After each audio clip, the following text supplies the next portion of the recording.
going on, everybody? Welcome back to another episode of the Viall Files Going Deeper edition. I'm your host, Nick, joined by the full household today. Allie, Amanda, Derek, Genevieve are all in studio in LA. We are here in New York City for a very special episode. Happy birthday to the love of my life, the one, the only, our pop culture correspondent, also Natalie Joy. Happy birthday, Natalie. She's like our pop culture correspondent / our guest, because our original guest, Erica and Scott, our dear friends, had a tragic accident and are no longer with us. No, I'm just kidding. Fake death announcement. No, Jesus. They went to go see their grandma who's in like hospice. Yeah, they had to. Yeah, so they couldn't. They had a family emergency. We also have a special. Well, Natalie is going to be our guest today because it's her birthday, and then we brought in a pop culture correspondent, my cousin Mary Parker. Woo! And I want to give it up for Mary. She's also a Swiftie. The reason why she was here is because we were in a rich debate yesterday, talking about Tuesday's episode with Paige. And we got into our Scooter Braun conspiracy theories, and Mary, being the Swiftie that she is, had some very interesting insights. And I was like, you know what we need to do is have you on to share said interesting insights. Mary comes with a lot of taste and a lot of insight when it comes to pop culture. So we are excited to have Mary with us. Hey, everyone. Say hi to Mary. Hi, Mary. Thanks for having me. Speaking of fake death announcements, there was one in Bachelor Nation. That was weird. Yeah. I forgot about this guy. So he was on Caitlin's season, went home night one. Is this correct? I never met him. We crossed paths in the, as they say in the Bachelor Mansion. But what a tragic. This seems like honestly a tragic situation story. Anyone want to update our audience a little bit of what's going on with what's his name, Josh? I feel like this is one of those things where you're like, what? Can someone pick me up, please? Like, I'm not having fun here on the internet. So there was a statement released on his Instagram that said, it is with an extremely heavy heart that we share the tragic news of Joshua's unexpected passing.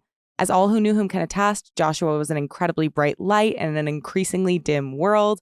His fearless voice and indomitable spirit helped thousands of people in their darkest moments feel just a little less alone. I can continue, but it goes on, and it's like, it's not like they just, black text create mode Joshua's dead. Like, it's a very intensive kind of. Also, for context, he had spoken out in like 2021 about he was struggling with mental health.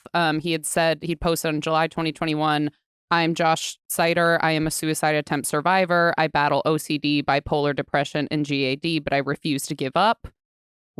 So this was all kind of paired with the fact that he had been vocal before about his mental health struggles and clearly had been a survivor. So I think that, and then that pairing with such a, heartfelt, long statement, people were just concluding like, okay, maybe he had not survived. Yeah, because it ends with a mental health crisis support line. But then like a day later, turns out not dead. Mm-hmm. He posts a video saying, I'm alive and well, and that he had his Instagram hacked for 24 hours. That is the nicest and most gracious message from a hacker I've ever seen. Truly. Well, I'm like, are we at the point of AI where like AI can generate stuff like that? Because it's like weird and upsetting and sadistic to think about. But like, I feel like if you fed AI 1,000 like death announcements, like it would be able to, with like the technology level that we're at right now, create like. Are you suggesting that Josh couldn't have written that for himself? I don't. His ex is I feel like I don't he might know. have. I just don't know why someone would do this. I don't know either. I mean, I don't know anything about him, but his ex, who's his ex, Allie? Monica Beverly Hills, Drag Race star. She seems to doubt the alleged hacking of his account, which I would tend to agree. I feel like if you get hacked, there's like a bunch of like ridiculous posts that have nothing to do with your content. Trolling you. They're trolling you. They'll delete a bunch of content. It's chaotic. They don't write some sort of thoughtful, personalized message that clearly would require research about that person Yeah, they're trying in to their like past. impersonate you and get you to buy crypto. Yeah, I was going to say, it's I- always a scam. It's never like a positive thing like that. The one thing I will say No. though is I feel like with the internet, like bad behavior begets bad behavior, and people start doing these like awful trends. We've seen it in what we've covered of like people throwing things on stage and injuring performers, and this is coming off of that whole Lil Tay death hoax.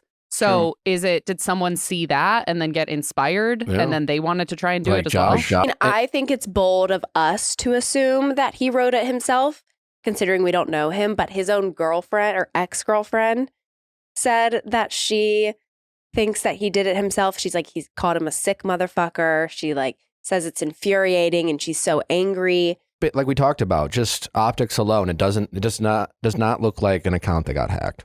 And that it's a convenient excuse for anyone who has things they don't want posted on their social. And if they maybe accidentally post something, that's a common excuse. Like, oh, I was hacked. It's kind of hard to prove. But like nothing he has done, nothing about this account suggests that it was hacked. And yeah, it is a sick joke. And unfortunately, people do sick things for attention. And, you know, this is a character I don't know anything about him, but his brief time on the show was someone who seemed to do a lot of intense and kind of ridiculous things for attention. But this is all to say, thankfully he is alive. Maybe this does show that he very much is struggling with his mental health. But at the same time, it doesn't make what he did okay. Because, yeah, faking your death and you know, just, I mean, I never met the guy, but when his, you know, it's like anyone who's associated with Bachelor Nation gets reached out to, and then all these questions come up about like, oh, has this have anything to do with their time on the show? It reaches so many people and affects so many people. And especially if you've struggled with mental health, like in the speculation about how it happened. And then we always kind of go to a dark place. So it's pretty fucked up. Not to side tangent, but it reminds me there's a situation where there was a YouTuber that actually faked his girlfriend's death for clicks. And it like blew up and became a whole thing. And like, you know, her family got all concerned and he ended up getting his YouTube account like banned for doing that. How is that not illegal? Like, I think the I think police it did is get illegal. involved. His girlfriend's family was very upset about it because they're like, we thought she had passed and was like very concerned. So that was like Yeah, I another wonder, situation. it is illegal, but like, I wonder if Instagram/Facebook has like community guidelines. I think, is there a follow-up to this? And I guarantee you they can prove whether his account was hacked or not, right? They Oh, yeah. have that you ability can see like to. what server was signed on. Yeah, it wouldn't be that hard. And for Yeah. something that does end up making national news and just kind of the domino effect of any death announcement, let alone a fake one, does have costly ramifications. So I wonder if Facebook/Instagram would be willing to do their due diligence because, if it is fake, there should be some accountability. he said he was working with authorities to identify the hacker. Great. So I wonder if there will be a follow-up. It sounds like, based off of this person's ex and just a little bit I know, I just don't know if this is a trustworthy guy. And this is all to say, maybe he is not okay emotionally and mentally. And maybe these are all signs of that. But I will say it is not illegal to fake your own death. It's not? No, it is not. Well, There are no state or federal laws that specifically make it a crime to fabricate your own death. However, you get into legal trouble when you try to create a new identity, potentially get your life insurance policy, get a I loan see. or any sort of credit Right. under your new fake identity of someone who doesn't exist. Okay. Applying for jobs and having to fabricate your job history under a name that's now new. Like, that's how you get into trouble, is when you try to So if become you someone fake your else. own death and like live on a cash-only diet, you're fine. Potentially, you know, yeah. so to speak. Yeah. You know, just like move to, Go in the wilderness somewhere. go in the wilderness and like just work for cash. Maybe. Mhm. Yeah.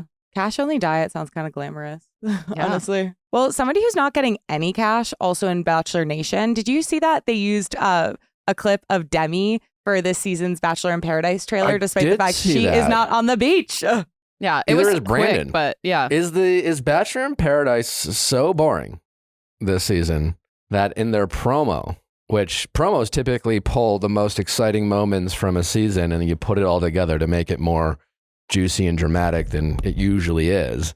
And in this particular promo, they showed Demi and Brandon jet skiing. And it's like, first of all, jet skiing, a promo of a jet ski isn't all that exciting. Yeah. Like, It feels like there would be other footage of zoom, that. zoom. Yeah. And they're like, you know what we need? We need 2 people jet skiing. This would really amp it up. Like, fuck, but we didn't do We anyone didn't do just. that this year. So Let's just like- pull Dimmy from last time. Like, what a bad look. The truth is, I have my concerns with this season Oh? because I've heard from people who were there that it was fine. Hmm.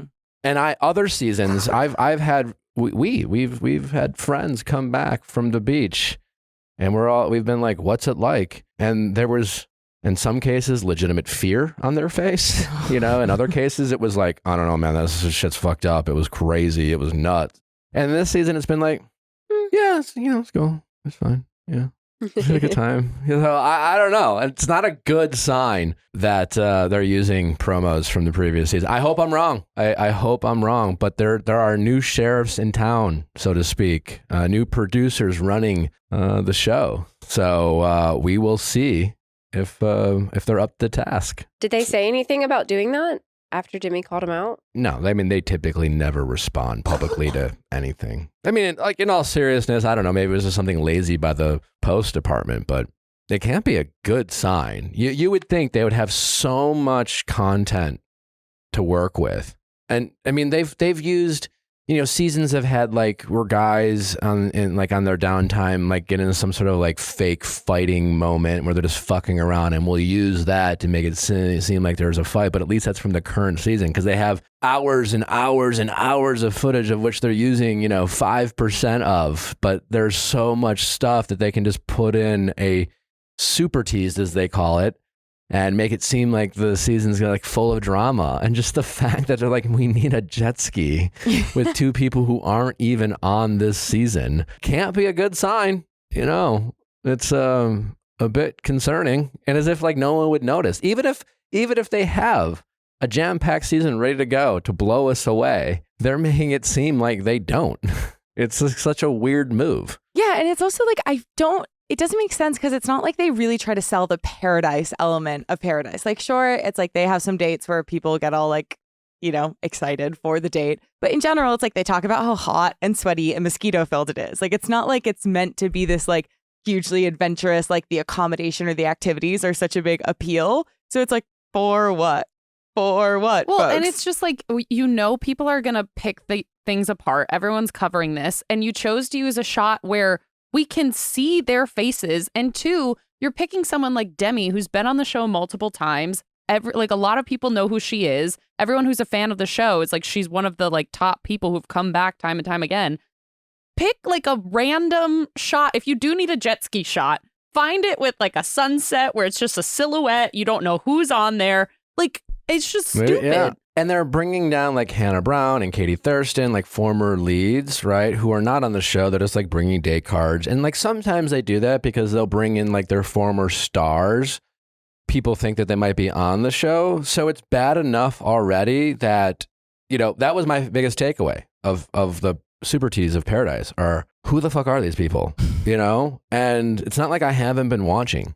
We watch every season, and I think that just kind of, it speaks the lack of star power they haven't been able to cultivate over the past few seasons. There are other seasons where you watch Paradise, you're like, and you look forward to certain characters being on the show, because they were just dramatic or fun to watch, or you just enjoyed their journey. And there seems to be less of that, with this cast. You're like, I kind of remember this person or that person. There's not really, Rachel, former Bachelorette, is their, obviously their biggest star, but just in general, there's just where a lot of people were like, who the fuck are these people? And I just feel like that wasn't the case with the past couple seasons. I think you had stronger characters. Do you feel like people just don't want to do it anymore? Like they got a lot of no's from the bigger names in That's a Bachelor good question. Nation? I don't really know. The majority of their cast has always been from the previous 2 seasons, the current year that they're in, and then like maybe like people who didn't make it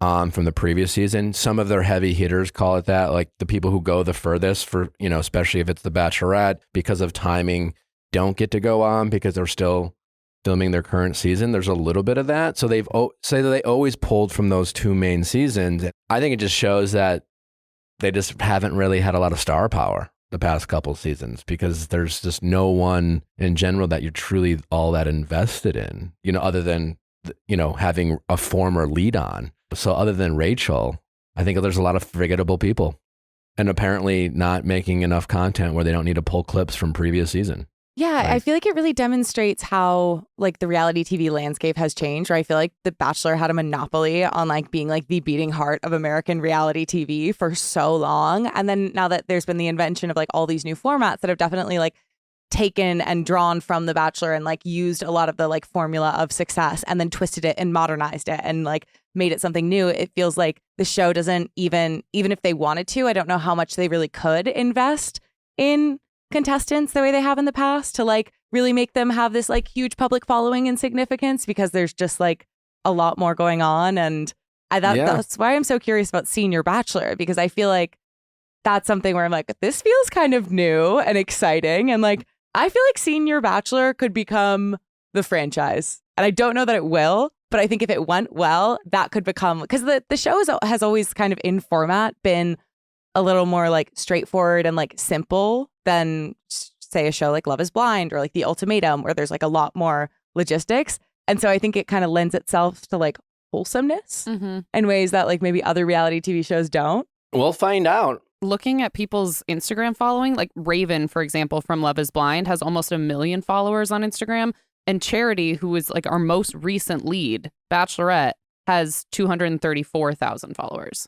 Shocking. Yeah. Yeah. That ain't right. I don't think it's center of the conversation anymore. Yeah. Yeah, it's definitely not what it used to be. But, it's interesting. The Bachelor franchise has been around for so long. They've had years in which there have been years in the past where they thought maybe there were conversations about the show getting canceled and it was dropping in ratings and things like that. And it found a resurgence and it kind of became more culturally relevant again. I still don't think the show is going anywhere anytime soon because if you ask the people in charge, it's still making a ton of money for the networks and the people making the show. And at the end of the day, it's still profitable, and that's all that really matters. And yeah, is it king anymore? Not necessarily.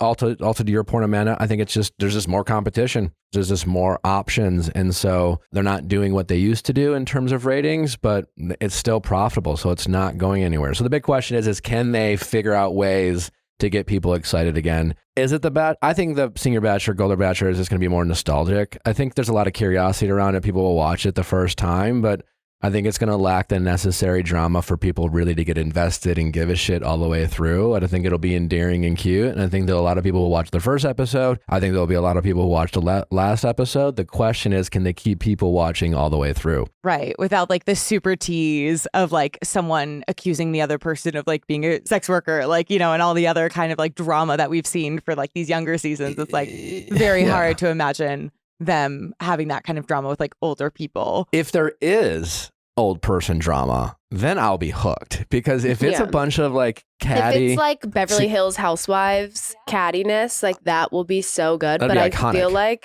the women who will be on it are your normal people, and don't well behaved. Other than Matt James's mother. Is she officially on? Yeah, so I just saw an article that was published 2 minutes ago with the names of the women going on the season, and they say Patty is none other than Matt James's mother. So do you think other women will know who she is? Like, will they have watched Matt's season? Will she be coming in like at a different level? Like, is she just here to be famous because your son's famous? Will they question her intentions that way? Yeah. Are they going to say you're here for the wrong reasons? That's a great question. I really don't know. I don't know what their goal is with this show. I don't know if their goal is to elicit drama. If they want to, they can. The producers can certainly ask leading questions that are triggering for the people there, and they can scratch insecurities, or are they going to lean more wholesome and have it be endearing? So I think that'll I have no idea. How is Matt James's mother's age public knowledge? I only ask because I wanted my mother on this show so bad, and they said she's like 63, and they said she's too young. They wanted like older. Your mom is 63? Yeah. Yes. I know. I can't believe it. Stunning. I believe It's she's crazy. 69 or 70. Okay, I guess. I Yeah, was they gonna- really. Oh, they have. Okay, but I'm seeing there's a cast member named Anna who's 61. So Anna. Who do you have to yell at? I feel like I have to yell at someone who's no longer there anymore, and that feels like it won't even do anything. This was like a couple years ago where you brought it up. Yeah, when it was just when they started doing the promos, yeah, they've been They were just fishing like for a mentioning while. they're going to do the show. they were casting for it. And I was like, my I'm mom. so glad your mom's not on it. I It would've also been like a am, headache too, for yeah. me. I feel.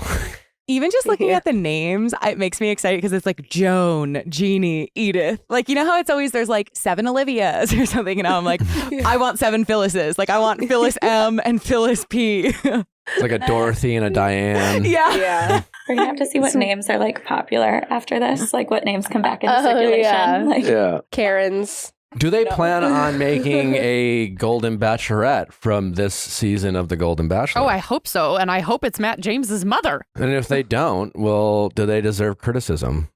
Well, I feel like it might be harder to cast older men than to cast older Why? women. Because I they're don't dead. know. Yeah. Yeah. Honestly, I think maybe that's what it is that like I feel like in my head I'm like, oh, like men have a slightly higher like it's a death shorter lifespan for men. Well, Which is really sad. There's the whole country they can cast from. There's at least 25 living, I think they have to at least do both. right? I think, Give it a go. Yeah. It's 2023. You got to If we're gonna try it out, let's try it out. let's try it Yeah. out. I just Yeah. feel like I've met some, and I've also met some iconically like cranky older women. But I just feel like when I think about like a lot of the older men I know, like they are like not doing anything that Back they don't in want to my do. Like day, they are some of like, the least curmudgeon-y. accommodating population. So it's funny to me trying to imagine like a producer trying to like do all the social lubrication and leading with like a grandpa who's like, I don't give a fuck. Like you can't make me.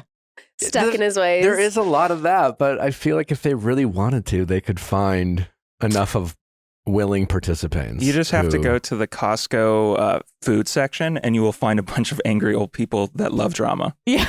Yeah. Done. That's the first Easiest group date. casting ever. Yeah.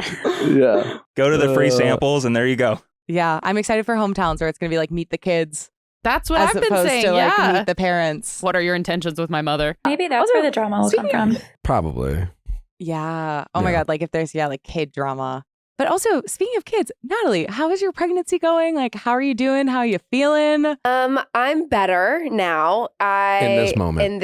Currently in this moment. I've had the last, I don't know, I'd say maybe 2 weeks where I've been pretty good. I take a morning medication, nausea medication every morning. I would highly recommend if you have nausea to take Zofran and whenever your doctor allows you to, because it has saved my life, truly. There is definitely a time when it is safe for you to start taking it. So I wouldn't just, I would talk about that with your doctor. But I finally am able to eat meals and I'm not nauseous anymore. And it has been so much better. I do feel like I'm entering my cranky mood swing era. though. Love. Ooh. Yeah. Yeah, no, love too. Yeah, it's been really fun for Nick. Well, yeah. And it's like all his fault. I'm curious because like I feel like I'm not growing a baby, so my instinct would to always be someone who is growing a baby, like benefit of the doubt of like you are like it's not just like you're eating for two, like you have all these other considerations, like your body is like evolving in brand new ways. Like for Nick, like for you, are you sort of taking the approach of like no bad behavior while you're pregnant, everything is welcome? Kind of, yeah. It's been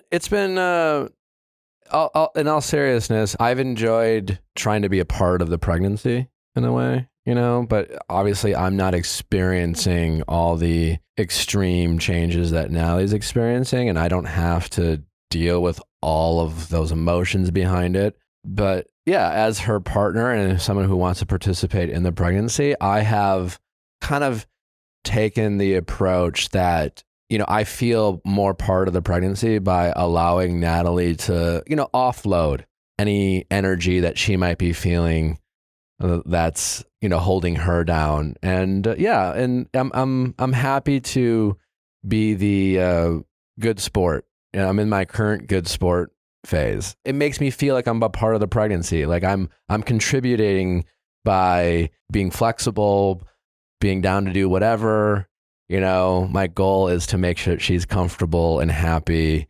And, anytime I can accomplish that, it makes me feel like part of the pregnancy in a weird way. Like, you know, like that's my sacrifice, you know, where anything goes. I already feel bad that I'm a raging bitch at times, but it makes me feel even worse when he's just still like so nice and he's not like annoyed that I'm being mean to him. He's like, yeah, okay, totally fine, babe. We can do that. I love you so much. And you look so beautiful right now. And I'm like, fuck. Like, I'm trying to pick a fight, damn it. Yeah. No, there was a time where I could tell she was just trying to pick a fight. I was like, cool. No, that's super great. Yeah, I'm definitely the worst right now. I'll do better, you know, for sure. You know, like I don't know what I'm supposed to do, but like, you know, we can have 3 lunches today. It's fine. Like this one didn't work out. Let's just try a new place. This like one didn't work out. Yeah. He's like, if you could just take a bite to maybe get you to the next place, that'll be great. So you're not nauseous walking there. But if not, I totally understand. Yeah. Like my only goal today is to make you happy and comfortable. And if I've accomplished that, that's a win. We love. Are there any foods in particular that you found like either you've had very strong opinions about, either positive or negative? In the first like 3.5 months, I was just talking about this at dinner the other night. Everything, it was like I could taste every ingredient and like not in a good way. Like I would go somewhere and it would maybe taste a little bit like chemically. And I'd be like, there's bleach in this. They're like, ma'am, there's not bleach in that. I'm like, no, I'm tasting bleach in this salad. They're like, could you lower your voice? Please, there's no bleach. We don't use chemicals around here. And then like all vegetables tasted very dirty. Like they had just truly pulled them out of the ground and put them in a bowl. So I really struggled in the beginning with finding a food that just tasted good. Now I feel like I definitely crave like sweets. Yeah, there's been a sweets craving the past few days. Yeah, which they say, what is that? An old wives' tale is like sweet or salty, like which one? And I don't know which one that goes to. Like the gender? Yeah, it's like if you crave salty, it's like girl. If you crave sweet, it's boy or something. I don't know. Hmm. While a pregnancy sweet tooth is associated with having a girl, food cravings when pregnant with a boy are typically linked with savory. Savory. We've heard so many things. And again, we know the gender, and I gotta say, they like half match up. I don't know. Should we, honestly, we might be split because, Natalie, if you've been craving sweets, it says girl, but it's also listing peanut butter under a boy, and you've been doing a lot of PB&Js. You're doing so much peanut butter. Yeah. So we're getting some conflicting information here. Yeah, peanut butter and bananas in the morning have been my one of each. go-to. Nick, I'm curious. Have you been saying Natalie's pregnant or have you been saying we're pregnant? That's a great question. I don't know if I've really said either. Oh. No. But I guess when we. you're telling people, I think you say we. I guess we. Yeah. Okay.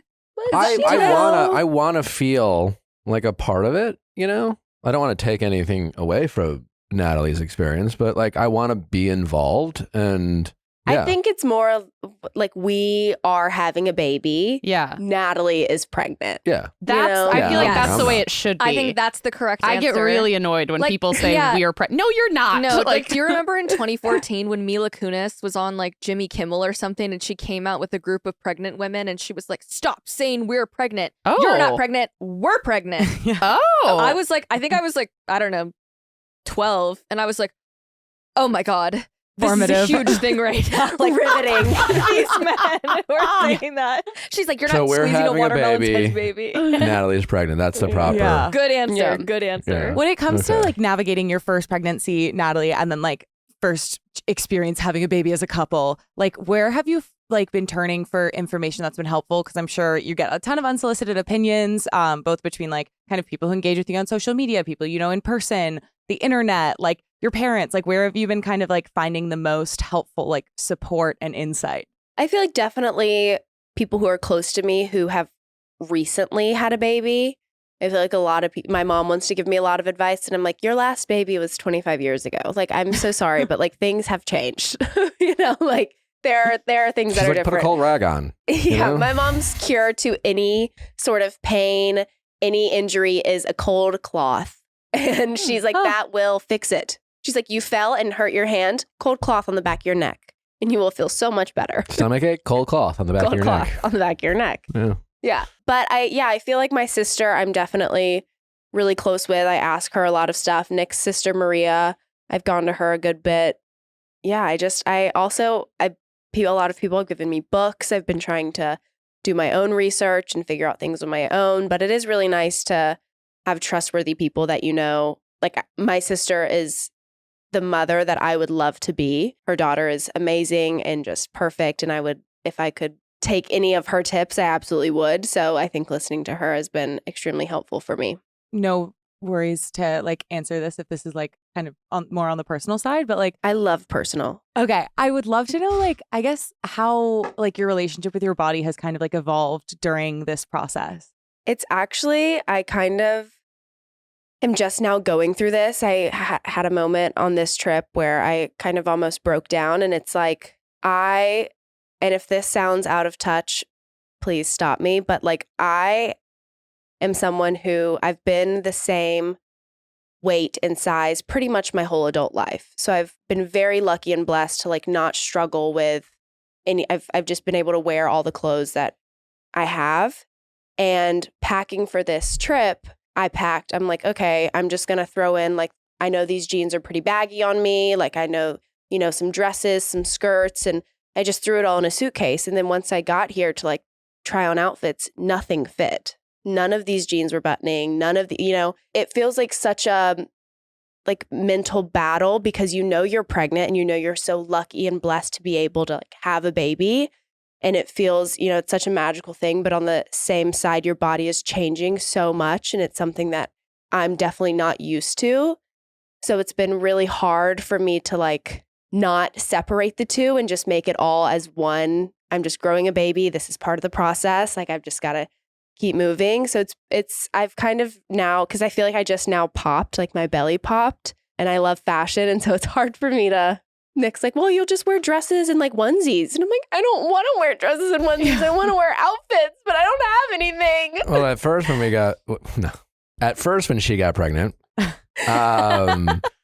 yep, he says we are pregnant. I don't know what I say. I don't say either.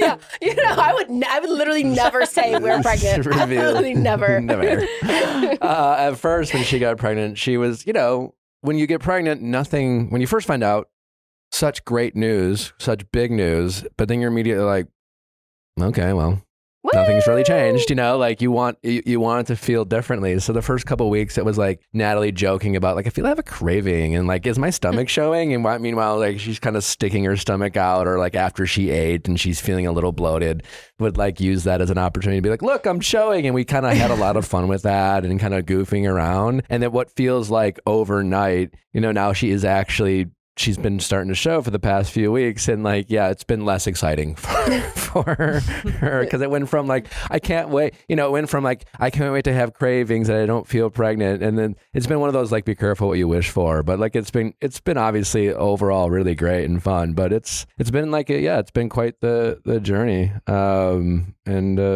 just kind of rolling with the punches and having a good time doing it. Like, I know that, and I know I talked about this on our first like pregnancy episode. I know it's such a sensitive subject to talk about, any sort of like how you got pregnant and how long it took you and being pregnant. It's truly such a blessing, and we really are so lucky. I wish it was a little bit more normalized to talk about, be so happy about how it is, but also like it is hard, and it is like going through this the first time. There's so many changes, and it's such a mental battle. And I want to be able to, vent about that and not feel bad that like, because I am so blessed and so lucky, and I'm so grateful, and I really feel all that. But at the same time, I have a lot of confusing feelings about, being in so much pain and my body changing, and,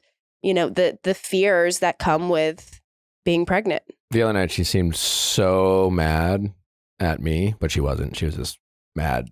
I looked at her, and it looked like she was regretting every choice that she had made to lead her to this moment. Well, I kept trying on outfits, and Nick, every outfit I put on would go, that's so cute. No, that looks amazing. You should wear that. And I'm like, no, it doesn't.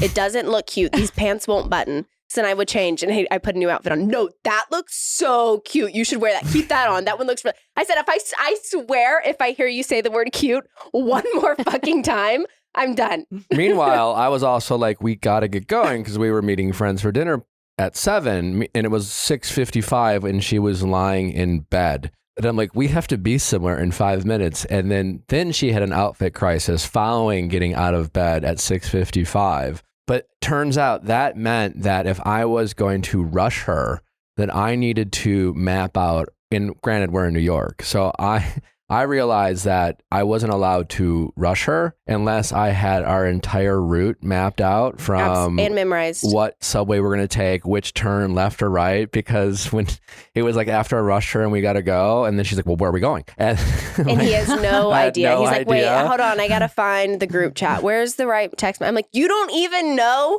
what subway we have to get on? And you just made me Then we run got on out the of wrong subway, and then we missed our stop, and it just became more and more my fault. Well, you only showed up like 5 minutes after me. So. Yeah, it was good. But it's been fun. But again, it weirdly, in a weird way, makes me feel like I'm doing my part by helping her like feel okay with feeling whatever it is she's feeling, and not really make it a thing. But yeah, so it is very much, there's no wrong or bad feeling in pregnancy. I'm just here to support whatever that feeling is. Well, so I carry that on throughout the rest of our relationship. Not sustainable, for sure. Definitely good for 9 months. No, but I was talking to my friend Jackie about this. She's pregnant with her second one, and I was excited for Jackie and Natalie to meet because they're pregnant at the same time. And when I was texting her, I was like, Natalie's going to be at my birthday. You can meet her. Literally, Jackie texted me, tell her it's okay to complain.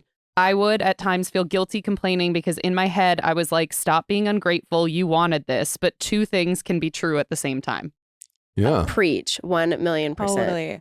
And it's so isolating when you can't like be honest about like something that's challenging. And it's like, it doesn't mean you're like negating how lucky you are, like all of the other things. But I just find in situations where you're not allowed to like express the full range of emotion and like the many conflicting things that can be true at once, like I just feel like that's when I feel loneliest is like when there's stuff that it feels like it's unacceptable to say or share with 100%. people. It's like I was venting.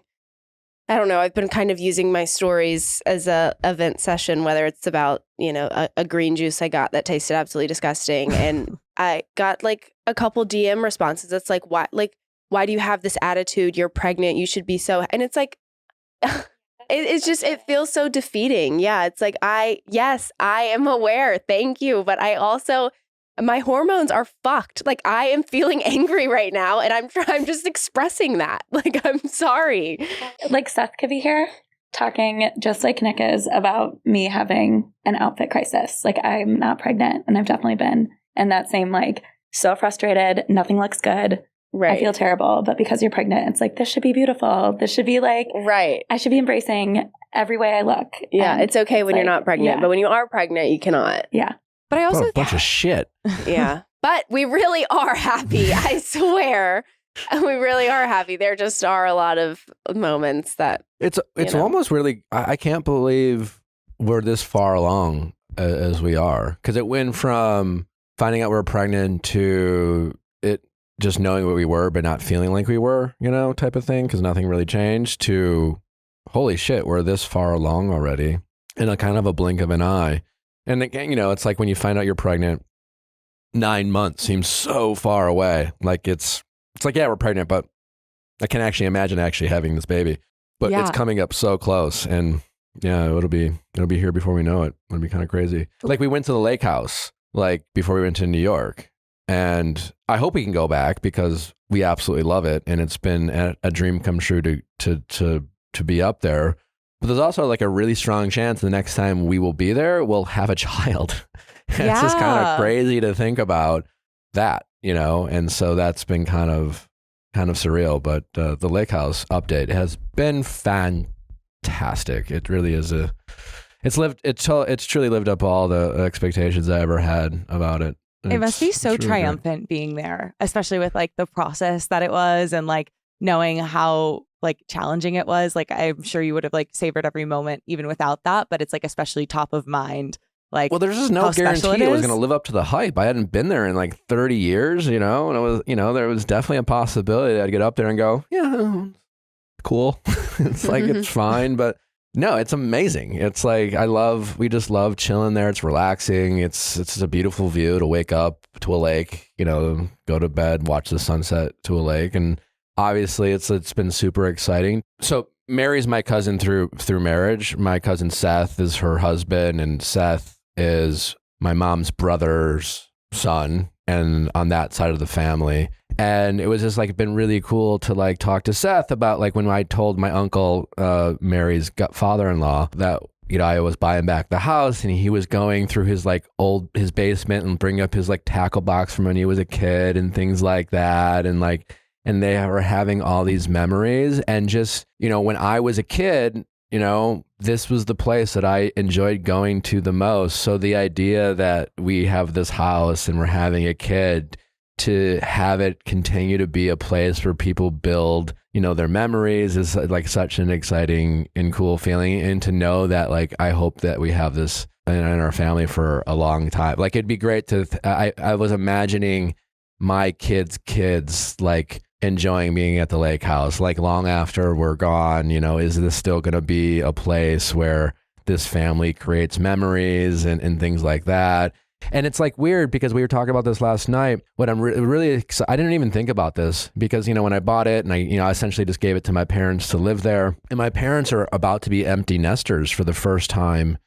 I don't know how long, like 40 fucking years or something like that, which I think people forget, what a transitional period. We were talking about that last night with Mary's father-in-law. It's just like you go from being like the king of your castle, you're the head of the family, you have your kids, you're the center of their universe. And then once you grow up and they kind of start their own families and start their own lives, you go from, and depending on how your relationship is with your partner after so many years of marriage, like not everyone is connected as, it can be, you can go from being the center of people's universes to feeling very alone, and so, and very like almost like overnight, when you become an empty nester. I do think that's like a lot of, as I've talked with my parents and talked with older people, like it can be a very scary part of life that people don't think about. And it really kind of gave me a warm feeling to know that like the lake house, it's like an excuse for all my siblings to go visit mom and dad or grandma and grandpa, and have their kids, because you want grandma and grandpa's place to be fun. Totally. You want it to be a fun place to go. And not every grandparent's house is fun. Sometimes it's like old and stuffy and you're not supposed to touch this and you're not supposed to touch that. And you're like, I don't want to go to fucking grandma's house. That's so true. But like my parents now have a fun destination. It gives me peace of mind knowing that like now my parents, who still very much enjoying hanging out alone and with each other, that it will always be easy for them to entertain when they want to. And it will always be easy to have their kids and their grandkids want to come visit them and make memories there. So that was like a really cool realization that I had as like a benefit to getting the house, is like they won't feel lonely and people will want to visit them. And as their grandchildren grow up, like going to grandma and grandpa's lake house will always seem fun and exciting. And just bringing that energy is like great, because getting old is fucking scary. And also like, I feel like we're entering a chapter of our lives where, you get to a certain age and you become the caretaker of your parents again, Totally. That role they reversal. Take care of you for so long. And all of a sudden, like my parents are fine. They're doing great. They're super healthy, overall. But like I'm entering that stage of what do my parents need? How can I take care of them? And it's like a very vulnerable and crazy feeling. Totally. In addition to thinking like kind of about like the way that your kids will experience like having grandparents, have there been any other elements of parenthood that have been kind of like top of mind, whether it's like stuff that you are really excited about or things that you're like turning over in your brain or trying to sort of suss out where you stand as of now? We talk a lot about that. I'm kind of nervous to admit. Please. We're worried that we know we will love our children. We know unconditionally our children will not want for love. We will be there by their side through good times and bad. There is no guarantee we're going to like our kid. That's true, but you can kind of form them into someone you like. Allie's face. Sure, to a certain degree, but I think we are born I'm saying this as someone who has 10 siblings. And can we insert the crickets after Nick said that, please? We're all just like, that's fine. I'm just saying. He's like, we are biggest fear. I'm like, no, bitch, that's yours, motherfucker. I'm just being honest. I have 11. There's 11 kids, and we're all we have the same parents, and we all had a really wonderful childhood. And my parents' values didn't really all change all that much. Yeah, they've become more progressive as we've gotten older, et cetera, et cetera. But everyone's different, you know? And I remember siblings, you know, being born, you know, when I was old enough to, you know, and they just from the get were just fucking different, you know? And I think how you're raised can certainly Let's have name a names. significant impact on your life. But like Rank we the all, siblings. we're born with different personalities, and like, I have siblings, you know, now we all love our siblings, but we all have siblings that we wouldn't necessarily hang out with if they weren't our siblings, you know, like you don't get to pick family. And it's kind of, if you're thinking about it, it's the same with kids. Like I'm going to love my kid, but what if like we just have different personalities, you know? What if they take after their uncle or aunt who like, I'm just like, oh, we got to hang out with them again, you know? Like it's not a guarantee. And I just think that's part of parenting, of realizing that you love your child, but like you might like being in the same room might be. I think there is awkward. definitely. I think there definitely will be moments. There will be. Really? There's never an awkward moment with a family member. You're like, we just don't fuck with each other. 1,000% with Nick on this, Am I because not I this think kid? I think it is a beautiful sentiment.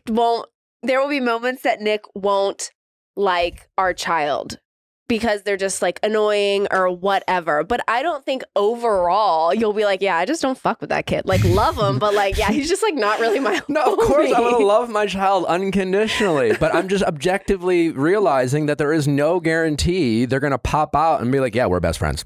Totally. We just I think might it be is an different amazing people. sentiment, because it's I think it's so important. Like something my mom is really big on is like kids show up as they are, of like, yes, there are ways that you can like absolutely like, you know, whole nature versus nurture. Like there's definitely a role of nurture, a way you can like shape them, hopefully like instill values in them. But there's also just like inherent personality traits that like, as a parent, like there's some stuff that you're just like kind of excavating, like you're just discovering it. And so I think it's a really cool sentiment to admit that there's some ways that you can't like assume your kid is going to be compatible with you in every which way. And as their parent, there's a sense of responsibility that I'm going to have to be the one who accommodates to my child more than I expect them to accommodate to me. And if I want to have a relationship with my child, especially early on, I'm going to have to find ways to make sure that I can connect with them, even if it doesn't come as naturally as I might hope. They might pop out like, and again, Natalie and I are very different in a lot of ways, you know, and with different personalities. She's more extroverted, I'm more introverted, you know, so there's certain character traits that our kid is going to inherit, and we just don't know how that's going to play out. And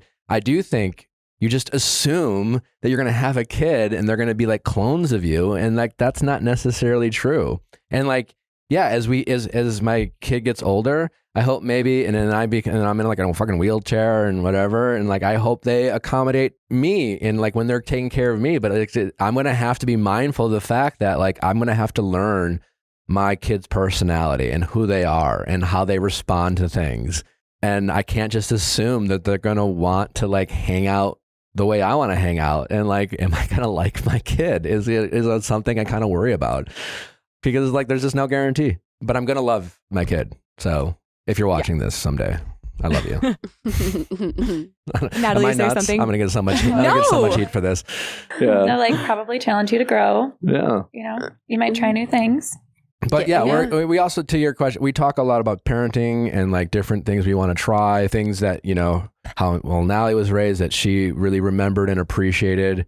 Like we talk about this a lot. I think all we really want to do is teach our kid or children, if we're lucky enough to have more than one, like to be good decision makers. If we can do that as parents, at the end of the day, just teach them the value of respecting themselves, thinking they are worthy of expecting people to prioritize their needs, and also be selfless and humble, but just be able to make good decisions for themselves at all aspects of their lives. That's all I really want to accomplish. That's it. You know, totally, like a sense of intuition and like having them like, you know, like the trust your gut thing, like really creating a space where they like learn to like what that means. I don't want to be a helicopter parent, and I want our kid to be able to make tough decisions. And I think that's something in today's society that parents have gotten away from, you know, where it's just like, you know, there's all these, like back in the day when our parents had kids, it was more of this kind of figure it out. You know, we weren't family planning, and we weren't like, you know, we didn't have our college funds ready for us before we're out of the womb, like some people are lucky enough to have, and things like that. And all this, are we ready to finally have kids? Do we have a plan?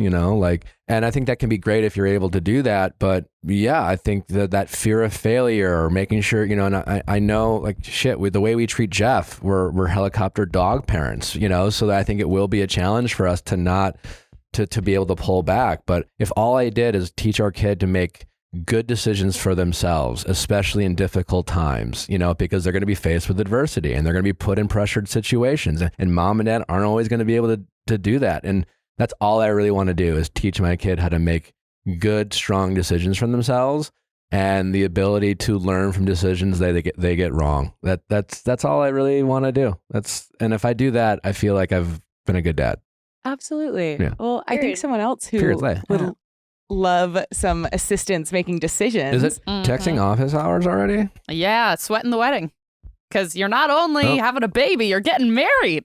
Oh my In case God. you needed a little bit more stress. Well, when we get back, for all you Swiftie fans out there, Mary has some more thoughts on the Scooter Braun drama that I found very interesting, that we're going to get into right after Sweating the Wedding. So don't go anywhere, because damn, Taylor called it. Ooh. And she wrote about it. Ooh. Period. Slay. Well, right now, y'all know we're in New York. We've been doing a bit of traveling, which is always fun. But you've heard me talk about Helix mattresses before, and there is something about us every time we return home after a few days on the road. It's the best part about our vacations, is going home and sleeping on our Helix mattress. You should never buy another mattress other than Helix. We will be Helix customers for life. It's also affordable. These are not like overly priced mattresses.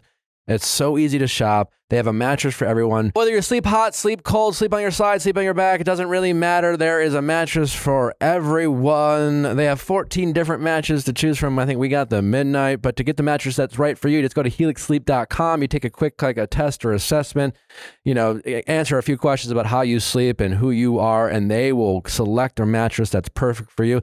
The best part is you get to try it for 100 nights. If you don't like it, you get to send it back, but you won't. Plus, right now, Helix is offering you 2 free pillows. All of their mattresses come between a 10 and 15-year warranty. Helix lineup offers 20 unique mattresses, including the award-winning Love Collection, the newly released Helix Elite Collection, and mattress designs for big and tall sleepers, and even a mattress made just for kids. Helix is offering 25% off all mattress orders and 2 free pillows for our listeners in honor of Labor Day. Go to helixsleep.com/VIALL and use code HelixPartner25. This is their best offer yet and won't last long. With Helix, better sleep starts now. Again, that's helixsleep.com/VIALL and use code HelixPartner25 for 25% off and 2 free pillows. Fresh ball fall is upon us. What a weird thing to say, but it doesn't make it untrue. Ladies, help the man in your life keep themselves groomed in the parts that matter most. And just a dirty little secret, you've heard me say it before, if your man doesn't have a designated clippers for his under area, chances are he is using your stuff or using his stuff that he's been using on his head. Help your man stop being the disgusting creature that he is, and get him some of the amazing stuff over at Manscaped, the Lawnmower 4.0 trimmer with the advanced skin safe. You can go nuts down there, no pun intended. You can just zig and zag all the way around, and not a cut or scrape they will have. Truly, Manscaped is doing great things when it comes to men's grooming. So get the men in your life the grooming equipment they need. And just so you know, Amanda's here to let you know they have amazing deodorant. Amanda's always here to let us know. They're not just for balls. They have great deodorant that is also for underarms. I use it. It is my favorite deodorant. It has lasted forever. It is goes on clear, great for the skin, amazing, fresh scent all day. Cannot say enough good things about this deodorant. Will absolutely be repurchasing whenever it finally runs out. Join the over 9 million men worldwide using Manscaped now. Bring in the fall the right way and get 20% off and free shipping with code VIALL at manscaped.com. That's 20% off plus free shipping at manscaped.com and use code VIALL. As leaves fall, make sure you have it all with Manscaped. How's it going? Hi, my name's Sarah and I'm 27. My best friend from college is getting married and she did not give me a +1 and I'm trying to decide if I want to go or not.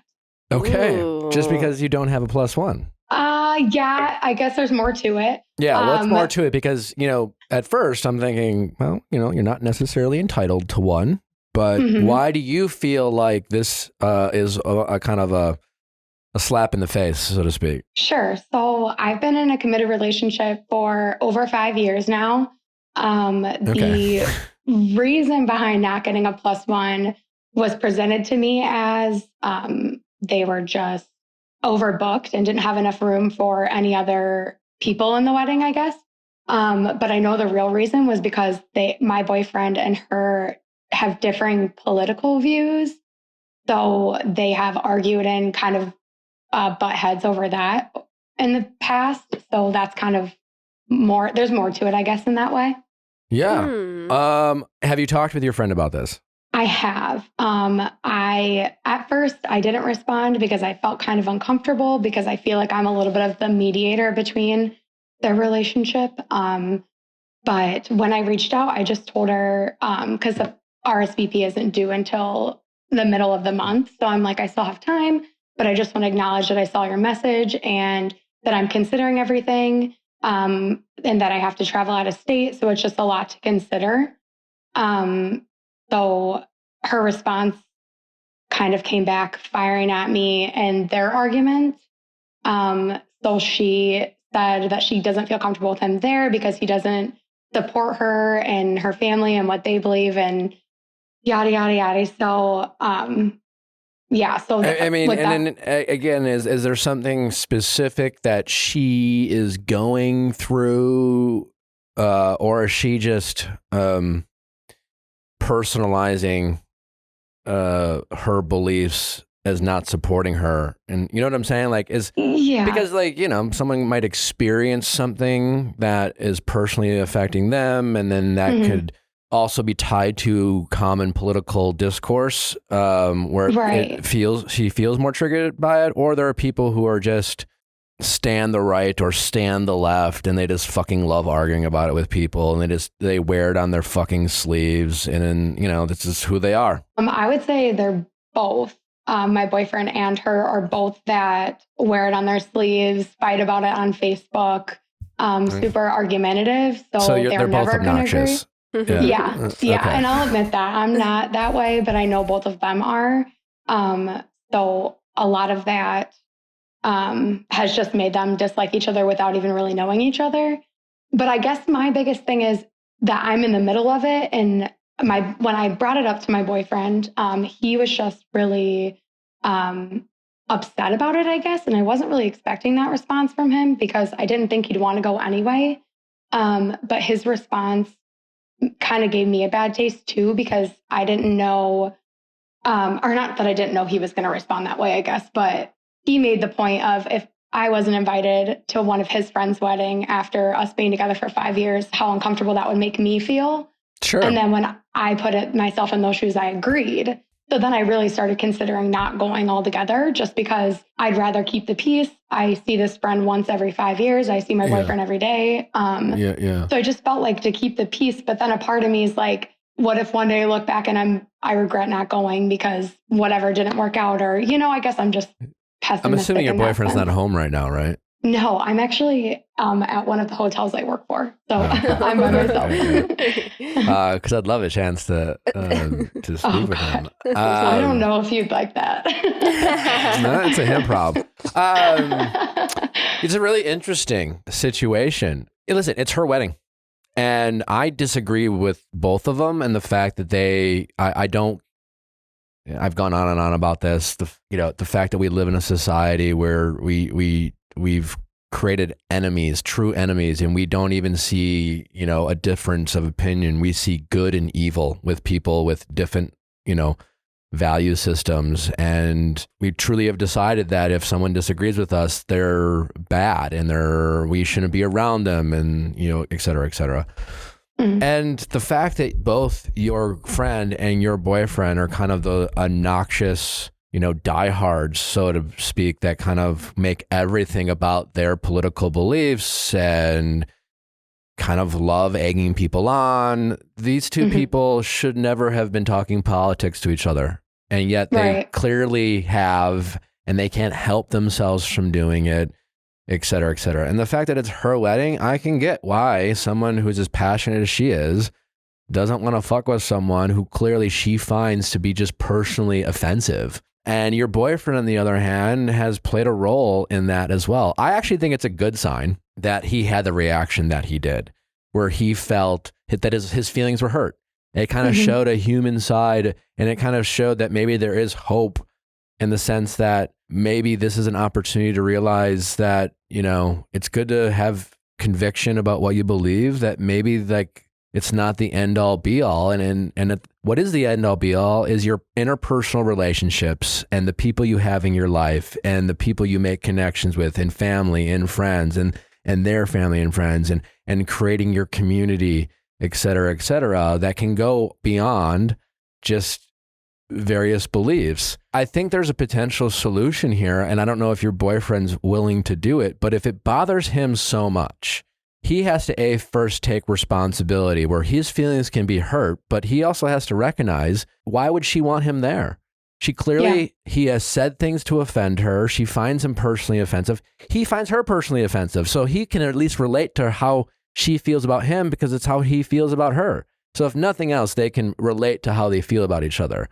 And if it really hurts his feelings, and if he can empathize with you and the situation you find yourself in, would it be, and I don't know, it might not do anything, I don't know, but would it be possible? What if your boyfriend reached out and to her through a letter or an email and say, hey, listen, I know we've had our differences, but clearly Sarah cares about you. She very wants to be at your wedding. This has been a conflict, and I just want to apologize for ever, like, we have our differences, but clearly you're a great person. You have been friends. We don't see eye to eye, but I hate that this situation has caused conflict. And if you're willing, I'd love to accommodate, Sarah to the wedding because I know she wants to be there, and it's your day. I want to, and just like, could this be the start of them agreeing to just shut the fuck up about their beliefs when they're around each other? Like, we don't always have to sit there and argue about politics, and you can be in the same room with someone who just has different values than you have, and you don't have to get into it, and you don't have to like use every moment to like argue, not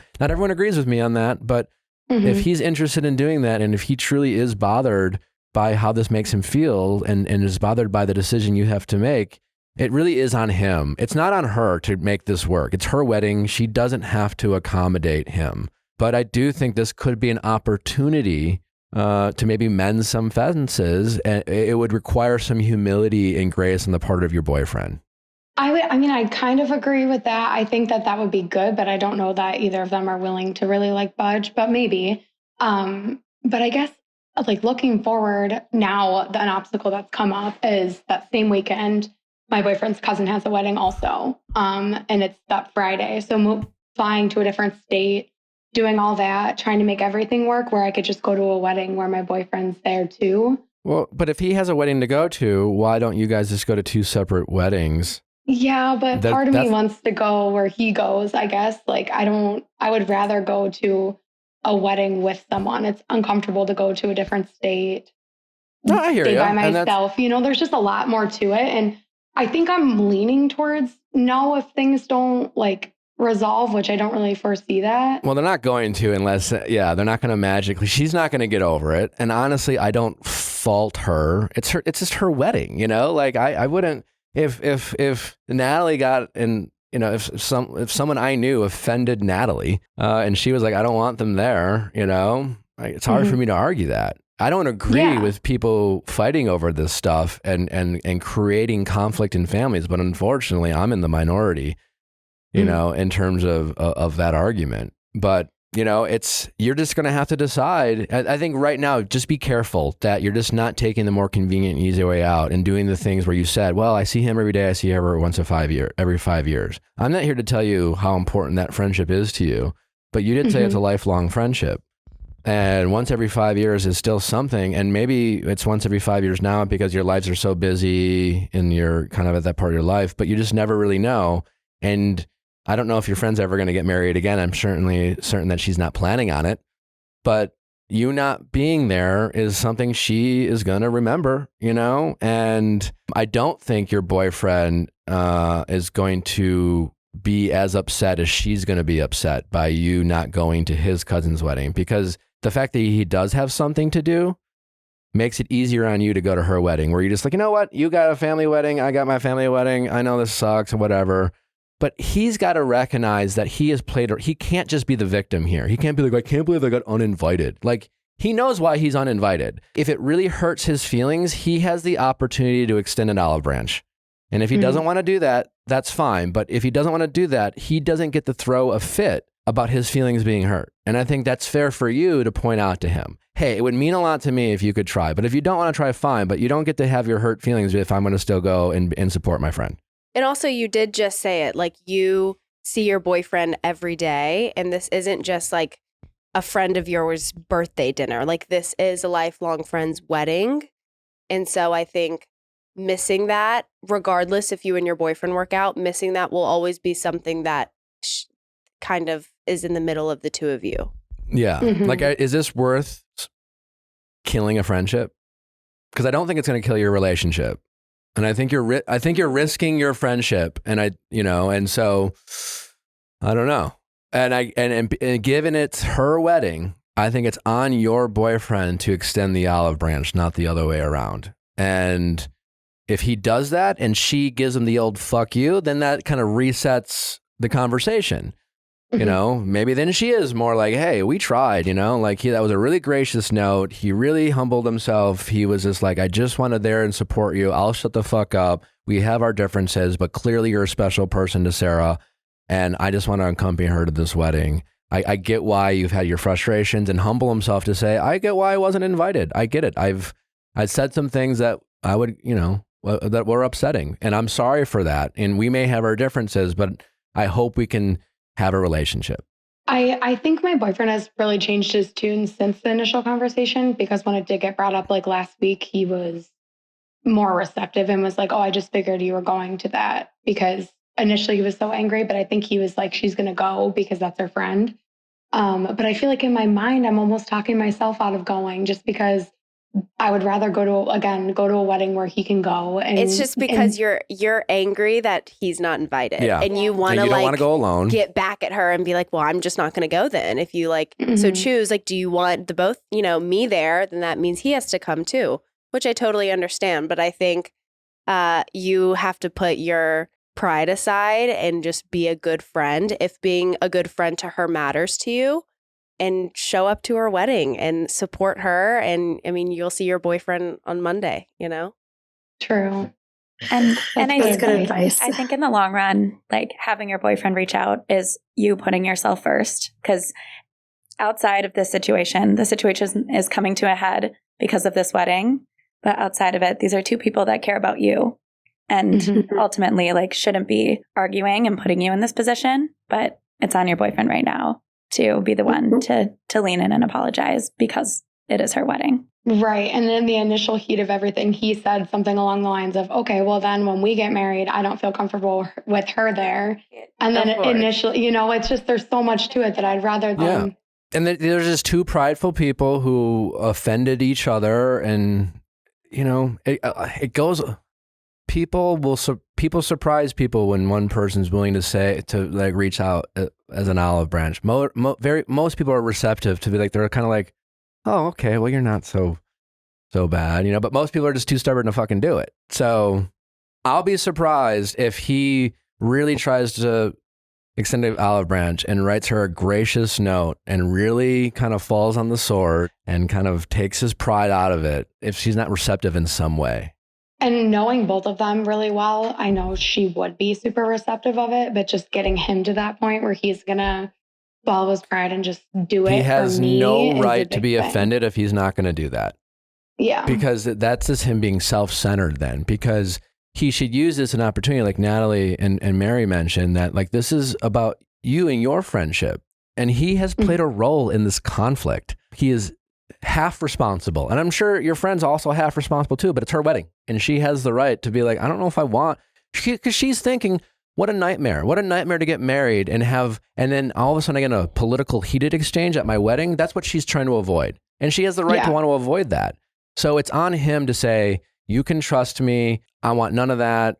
We don't need to argue about this. Let's find common ground. I bet your friend and your boyfriend, if they really tried to, could sit in a room, and if they were only allowed to focus on things they had in common, they would find common ground. They're just not prioritizing that right now. I think it's on him to extend that olive branch, and it's a good sign he cares. And it's a good sign that he, quite honestly, was planning on inviting her, and that he doesn't want to, so he has empathy. He just has to be the bigger person. Being the bigger person is fun. You get to say you're the bigger person to yourself, at least. He's starting to say that to her.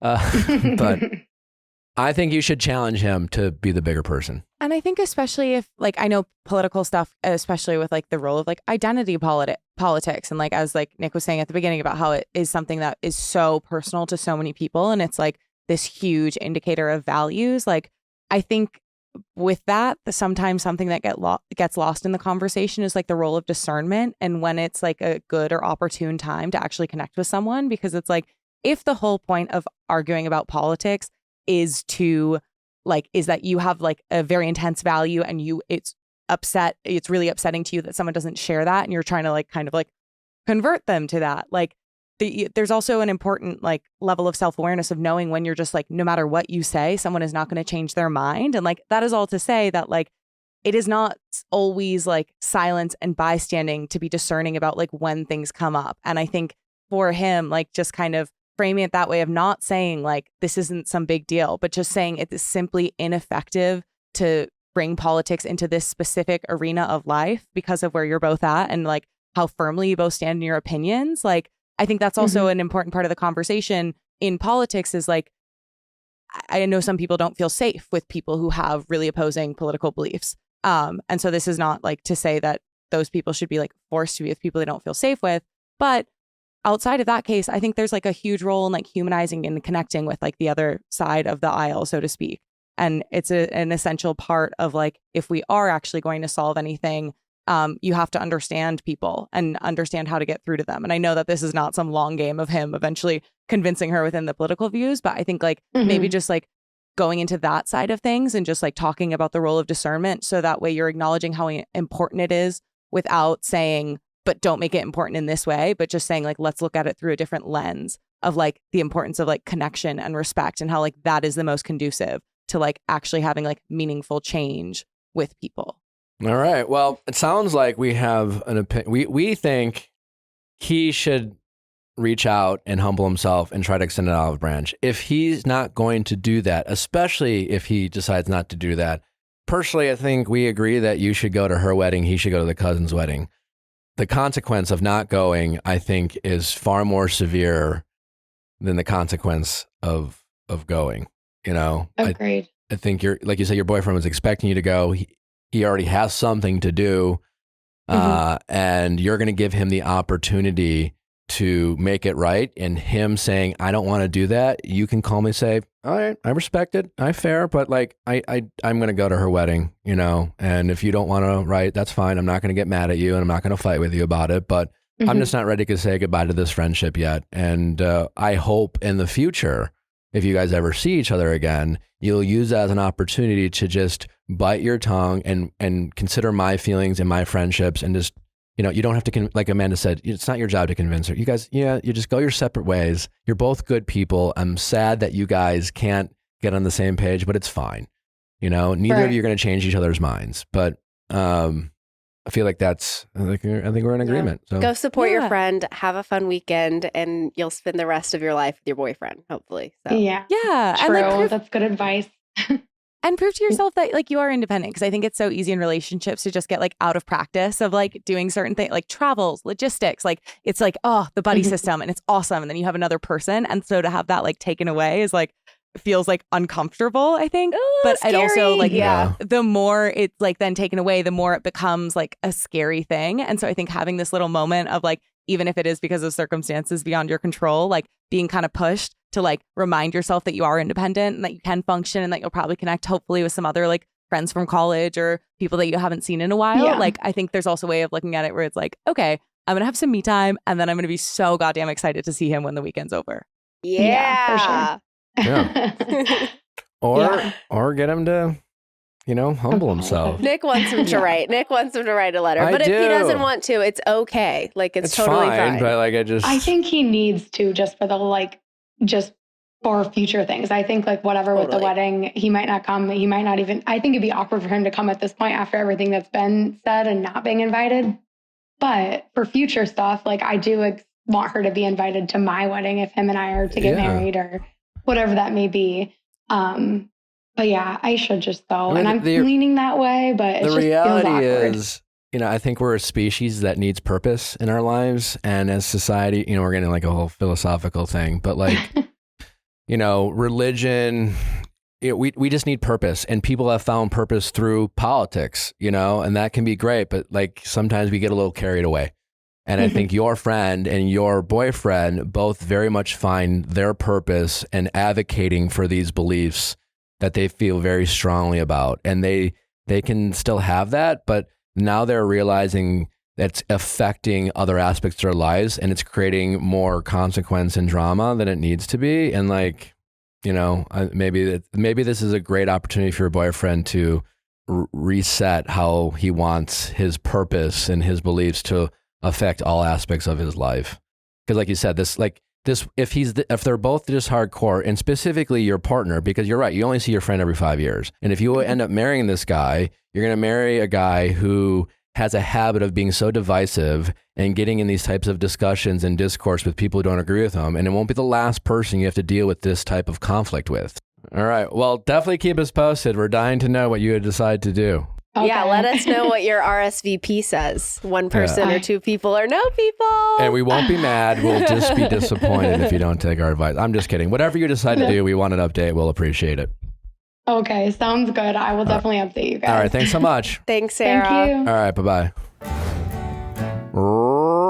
Rocket money. How many people out there are wasting money on apps they have downloaded and have not used? But chances are probably way more than you even realize. Well, there is a solution to start saving money today, and that is with Rocket Money. It blew my mind when I found out that over 80% of people have subscriptions they have forgotten about. Seriously. I mean, I know I'm one of those people. I've literally saved over $1,000 a year by using Rocket Money. The average person who has used Rocket Money has saved over $720 a year. That's just the average. So chances are you could be saving a lot more than that. So if you want to start finding out where your money is going down the drain, you got to download Rocket Money today. Rocket Money is a personalized finance app that finds and cancels your unwanted subscriptions, monitors your spending, and helps you lower your bills all in one place. Most people think they're spending about $80 on their subscriptions, when in reality it's closer to $200 or maybe even more. Rocket Money, you can easily cancel the ones you don't want, and just with the press of a button,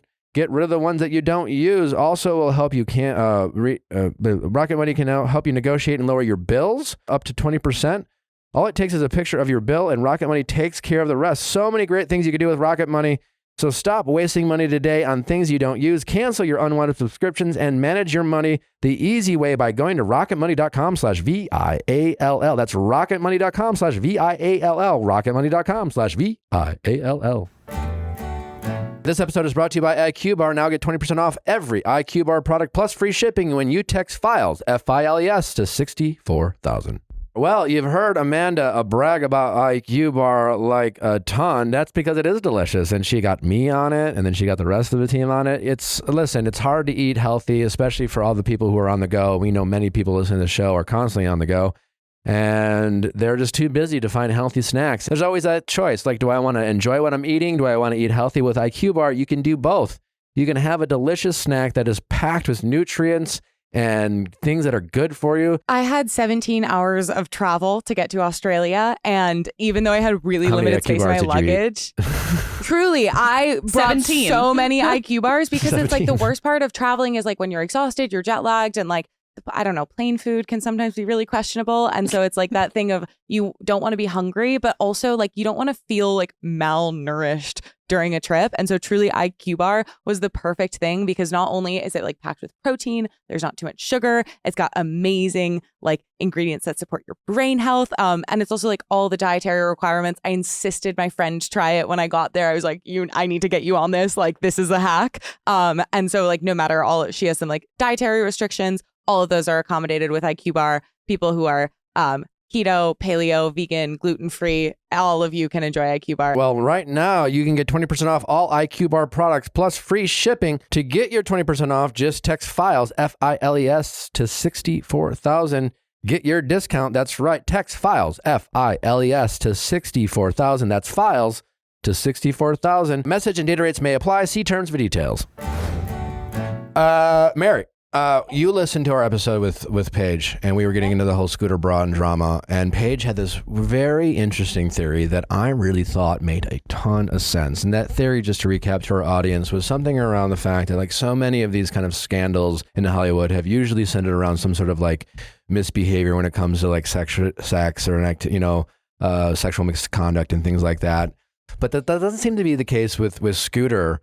And Paige kind of brought up this theory about maybe it has to do with more money and finances and kind of shadiness around the manager and talent relationship that is like historically there have been a lot of incidences of shady managers, stealing from clients and things like that. And it made a lot of sense. And then you brought up the fact that as someone who is a Swiftie stan, who not only enjoys your music, but you're one of the fan bases that really enjoys breaking down the lyrics of her songs, because Taylor is known for writing in a lot of Easter eggs, as they say, to kind of almost tell her story through her music. Because, it's one thing for like reality TV stars to come on a podcast and do like a tell-all and be like, and this happened. And but tell-alls are often kind of viewed as kind of scandalous or whatever, but Taylor's been able to express herself musically. Anyway, take it away. I mean, there's a lot here to unpack, and definitely go on TikTok, go on Swiftie Talk if you want to learn some more. But she has, in recent history, like 3 songs that are definitely about Scooter. Some are about Scott Borchetta, but like 3 are for sure about Scooter. Those 3 songs are? One is Mad Woman. That sounds like it's about Scooter already. Yeah. She's mad. The other is Karma. Obviously. And then the other one is Vigilante Shit. So all 3 of those, like if you put them together, they kind of like paint a picture. Overall, the theme that we see is like Scooter is this kind of like bully who values money over everything, like over like artistry and over like personal relationships. In the last verse of Mad Woman, she's like, the master of spin has a couple side flings. Good wives always know. Oh, because he got a divorce. Got a divorce. And then she might know some stuff. She also makes references to like a yacht and like, I'm moving on, but like I breathe flames and stuff. She's got some like you poke the bear. Yeah. Kind of like watch out. It's almost like a threat. It's a little threat. Yeah, it's a little. Seems to be working. But even in like vigilante shit, like someone told your white collar crimes to the FBI. Yeah. Yeah. Well, also in vigilante shit. So like next we move on to vigilante shit. She says that, but first she says she needed cold hard proof. So I gave her some. She had the envelope. Where do you think she got it from? So she's saying like, I like needed proof. I told your wife maybe shit. that you were cheating on her. Picture me. Wow. Like a Do you Steve think Jobs. Taylor Swift was the one who maybe dropped Honestly, the like tea? that, I feel like that would be, he steals all of her music from her.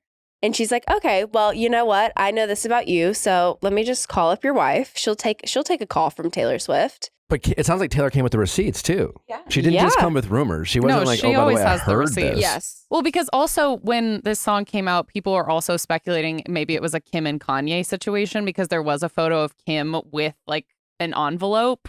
And then it was all about like Kim got all the cars, Kim got the kids in the divorce, all this other stuff. So it's like all these men that have wronged Taylor. It's like, she's coming back, baby. The white collar crimes line is very telling.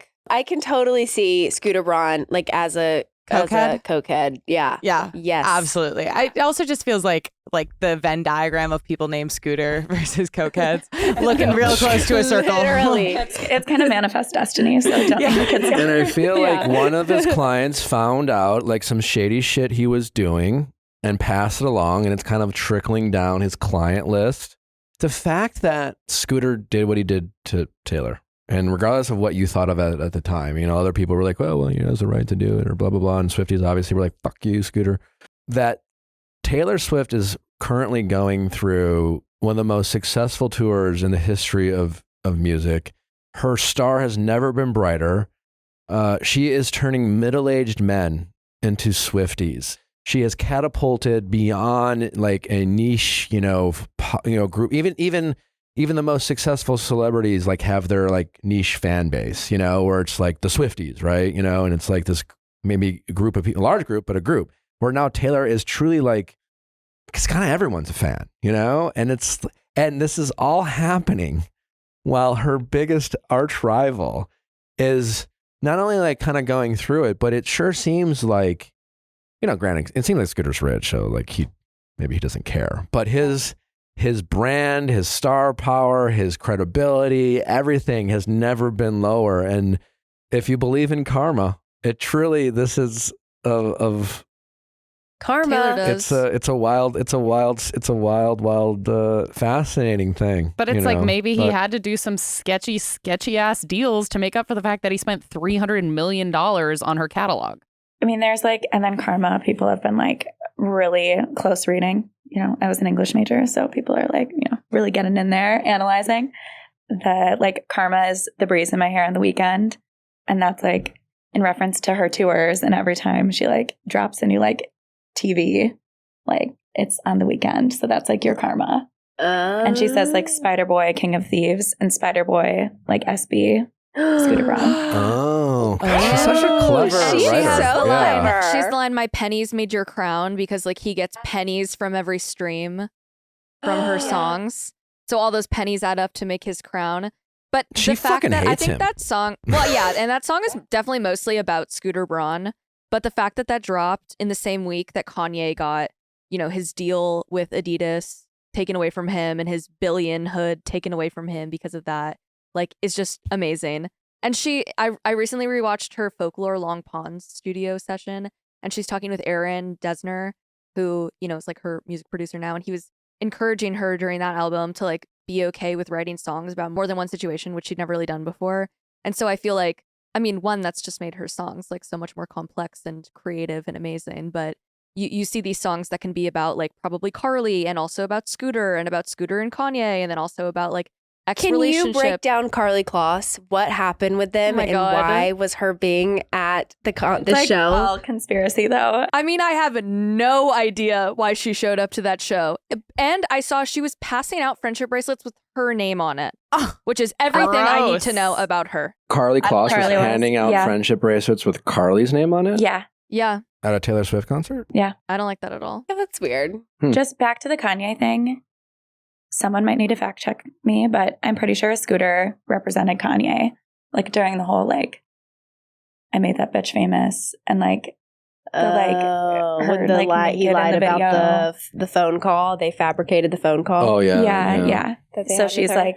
like Scooter. She didn't like him prior to the sale. Yeah, they parted ways in 2018, but they'd worked together for 2.5 years up until that point. Huh. Speaking of Kanye, did y'all see that photo of him on a yacht getting head from his wife, and he's like pantsless? So we're like, What? I did not see The this. comments are didn't? like, North is on this app, everyone. Like, Literally, it's all these paparazzi photos. Him and his wife are in they're in, Italy, like, Venice. and he's on a boat, and you just see her elbow like on his knee, and then his like Like a butt little crack, crack. like his pants are down. Is he standing or his, sitting? His He's whole sitting. ass is out. His Yeah. whole ass is out, and then you see another shot from this way, like looking at Kanye's face, and you see his wife's like head head's just turned, up. and so she's obviously like in front of him. And there's other How people. is this legal, though? There's other people on this little boat. Yeah, like, it's a river taxi. They had a driver and this this unknown female friend, and then the article was like they parked the boat, or they got off the boat, and she adjusted her trench coat, and then she grabbed the hand of the unknown female friend, and I'm like, okay, so like the three of them are just kind of walking hand in hand down these streets after this pantless so weird. brigade. Yeah, his ass is on like the cold ass It's like boat wood. full out. Like a Yeah, he's like slab. His ass sitting. is fully Yeah. It is out. like a very funny photo. He's just getting public head. Yes, and it's So not I just haven't like seen the photo, but are you saying like, because my first thought is like, how is it okay that paparazzi are able to take this photo? But you're saying he's just like out in public. Yeah, there's another boat like right next to him. You also can't see anything other than his butt. So it's not like you can see her actually giving head. You just know his pants are down and she's in the assumed position. Correct. That's nuts. Yeah, of course, like all of these are like blurred out, but this is like, and then there's a video and he like stands up and it's his full ass.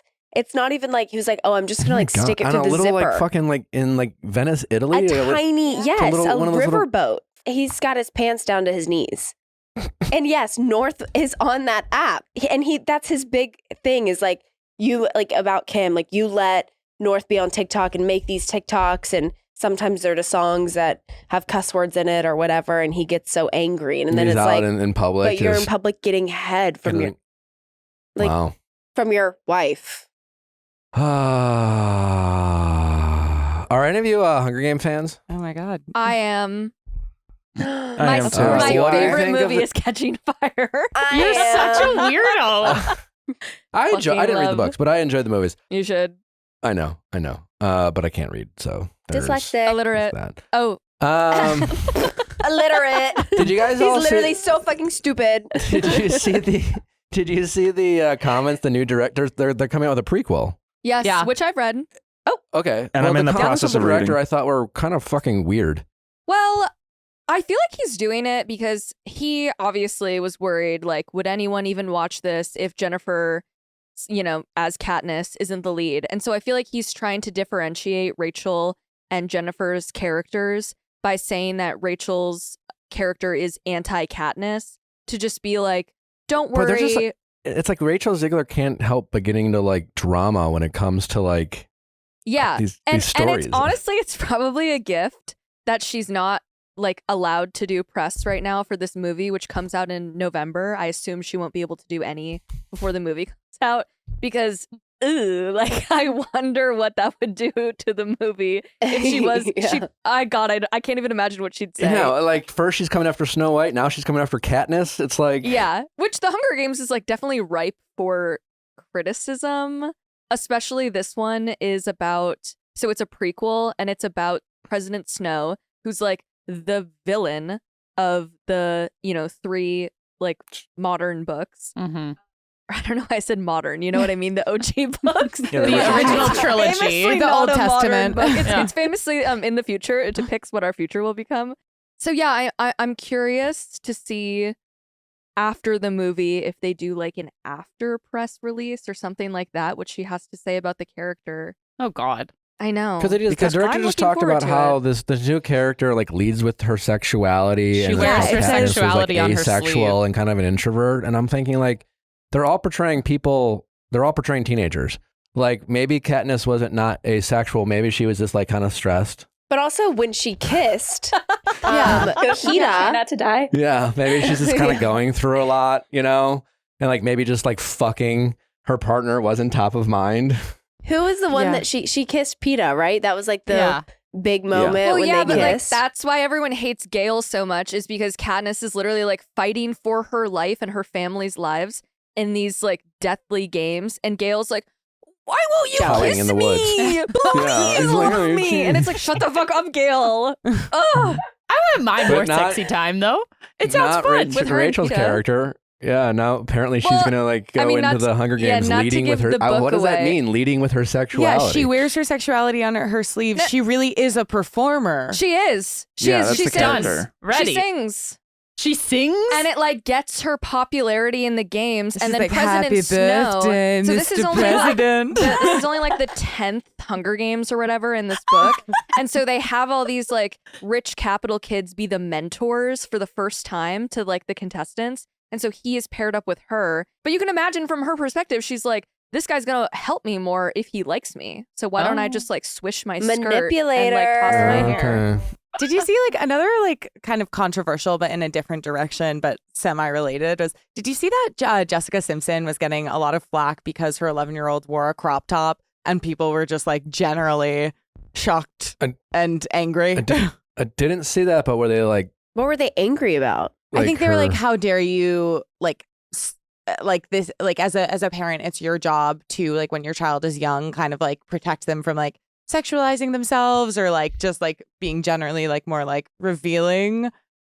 But I do feel like I'm like, haven't we gotten over that? Like as a society? Like it's society sexualizing the child. It's not the child sexualizing herself. Like she's 11. She doesn't know like what, I mean, I didn't know what any of that shit meant at 11. It's like when She thinks a crop top's cool. A crop top's cool. Yeah. That's like what's trending. Everyone's wearing them. She's just like part of, like, I don't think she's like, I want to like show off my belly. What about like, there are just a lot of fucking disgusting, sick predators out there. But you can't like block they're the creeps. You can't like stop living your life because there's creeps on every corner.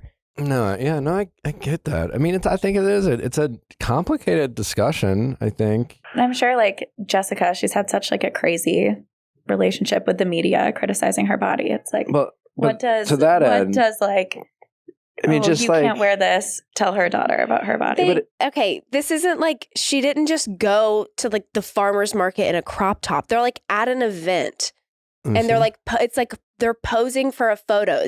This is like she's wearing someone's clothes and she was like styled by someone. This isn't her just like going out on the streets of LA wearing... People are weird. Bring your Barbie to work day is what Simpson's caption was. I think I'm most terrified about when it comes to like having any type of public life and being a kid, being a parent is parent shaming is alive and well, and and everyone's passionate about it, and it's like we were talking about earlier. It's like it's nice to get feedback, and we love sharing our story, and it's we love to be vulnerable when it makes sense, especially if, like we were just posting stuff like some content on Instagram of like Natalie just kind of being hungry and, and kind of going through it. And a lot of people responded wonderfully and then they found it really relatable. And then there's always the, critics out there will be like, oh, like Natalie was saying. And it's just, it's draining, it's draining, and everyone has their opinion on how to raise certain things. And nowadays, like they were talking about before, it's just like there's so much information out there. You don't do anything, or it's just like, and somehow we all raised healthy kids with far less knowledge back in the day, and everyone was fine. Yeah, it's like when I found out that I was pregnant, all I've really heard is like, okay, you can't have sushi, raw, like you can't have deli meat, right? Like I've heard those things before. So like I'll definitely stay away from those. And then I find out a couple months in, oh, you have to change your shampoo and conditioner and like your skincare routine. If it has a certain, like I had no idea that just the things that you put on your face, in your hair could somehow affect the baby that you're growing in your, and I just feel like there's so much that you can do and there's so much that you cannot do. And it's like my mom definitely wasn't changing her shampoo and conditioner when she was pregnant with any of us. But I feel like now we're just so granular with our everything you should or shouldn't do. And if you're one of those people who like gets caught doing it, whether you know about it or not, like the fucking people just come out with so many fucking... It's scary. Opinions. It's fun. I'm looking forward to it. I think it's going to be a wild ride. We know Nick loves to stir a pot. So we love to stir a pot. Anything else we want to talk about before we say goodbye? Well, yeah. I was going to maybe impose my happy birthday ritual of I think everyone should say something nice about the birthday girl, because I feel like that is a good birthday tradition that I will go to bat for. Wow. Even though it's uncomfortable. I get that it's kind of Natalie's uncomfortable. Pretending not to like this, but it's her absolute favorite thing. Literally, let's go. Everyone has 3 rounds. Nick,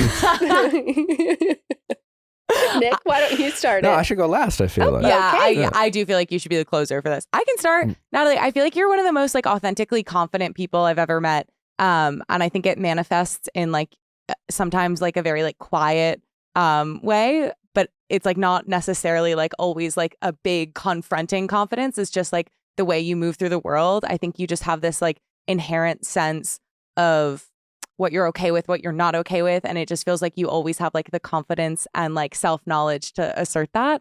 And I've always been in awe of the way that you can just kind of like be very like quietly confident and how like just like what a like inherently like intriguing person you are. Wow, thank you. I don't feel like I am that at all. So that is so nice to hear. Wow. No, Natalie's the best because she can literally become friends with everybody, and like she'll have like her little accents and her little like funny jokes, and I feel like she has this innate ability to make people feel like they're at home and they're comfortable and they're confident. So I think that's an awesome thing about you. Oh my God, I love this game. Yeah, I feel like I haven't even known you for very long, but you've been so like kind and welcoming and so like gorgeous and funny. So it's like, oh my God, it is real. You can be both, and you are proof. It's incredible. Thank you. I do want to say I was walking on the street to meet a friend of mine for lunch yesterday, and I saw this stunning girl walking towards me, and she's wearing like a workout out. She might have just like left Pilates or something, and her body is insane. It's giving hourglass. You know what I'm saying? So of course, I'm like, your body's insane. I have to tell you. And she was like, oh my God, I know who you are. And I was like, oh my God, I love you. And she was like, no, I love you. And then we just chatted for the longest time, and we wanted to be friends. But yeah, I'm definitely not afraid to tell someone when I think. You're very good at complimenting people. I mean it. It was genuine. It was, was shocked. She took my breath away. I had to let her know. I couldn't just keep on going with my day, you know? I'm like, where to start? You're such like an amazing person. I love you so much. Mary. But no, you take like the smallest little moments and you make them just so much more special and much more exciting. I love being around you. Thank you. The best. Oh my God. Are we going to make Derek say something? Yeah, I'll say something. I feel like you have a really strong like taste and preference, and know like a good sense of design, and know why you like those designs. And like obviously like the studio has had a lot of inspiration, so it's really cool to like not only have a defined palette but also like be able to back up and know why you're making those decisions. So it's a really good skill to have. Appreciate it. That means so much coming from you, Derek. Natalie has excellent. Mary has also excellent taste. Yeah, I think these two people became friends through their taste. Yeah, I think you're just the greatest. Period. All right, next time. Retweet, everyone. You're my most favorite person to be around, and you're the best part of my day. And I love starting a family with you. And I think you're going to be an amazing mom and a great wife.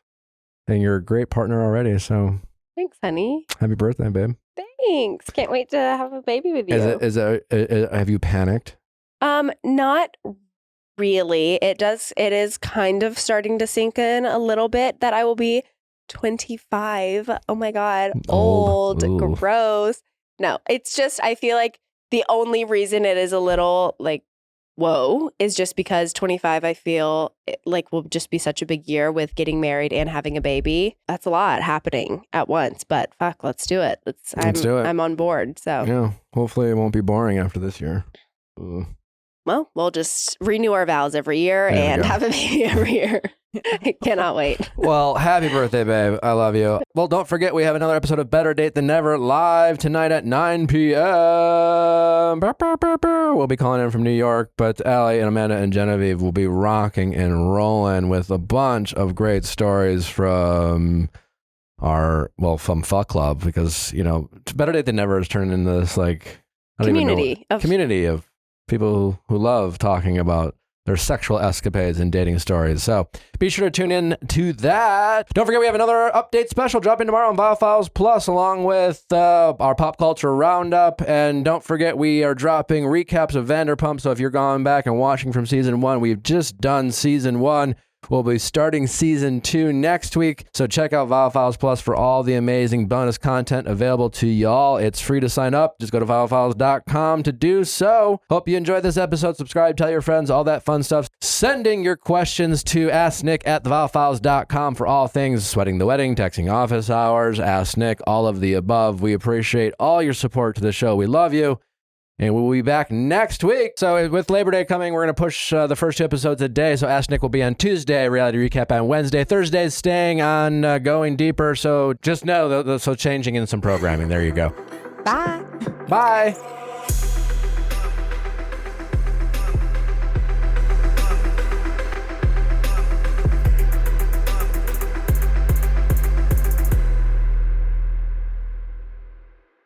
Hey guys, if you loved what you listened to, make sure you hit that subscribe button below. Thanks for listening. We'll see you next time.